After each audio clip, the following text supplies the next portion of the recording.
ভাই বলে শপিং কৰব যাও।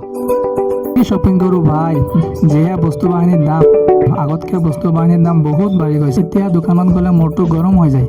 কেনেকে শপিং কৰো? মই দোকান এটা চিনি পাওঁ, ইমান কম দামত ইমান ভাল কোৱালিটিৰ কাপোৰ ইহঁতে বিক্ৰী কৰে। তই বল না মোৰ লগত এবাৰ।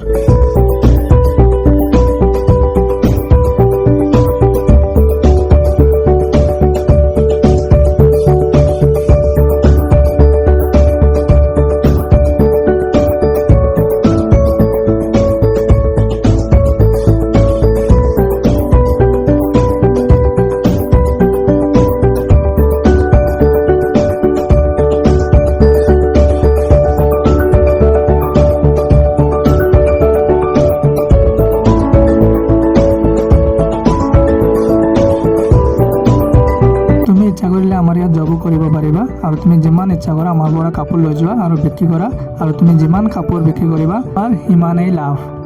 এইটোৱেই হৈছে এটা কাপোৰ মেনুফেকচাৰিং কোম্পানী, যিয়ে নিজেই কাপোৰ প্ৰস্তুত কৰে আৰু নিজেই বিক্ৰী কৰে। তাত মিডলমেনৰ নামত কোনো তৃতীয় পক্ষ নাথাকে, যিটোৱে কাপোৰৰ মূল্য অতি কম কৰাত সহায় কৰে। তো আপোনালোকৰ ওচৰত এইটোৱেই যে প্লেচত আহক আৰু এবাৰ ট্ৰাই কৰি চাওক।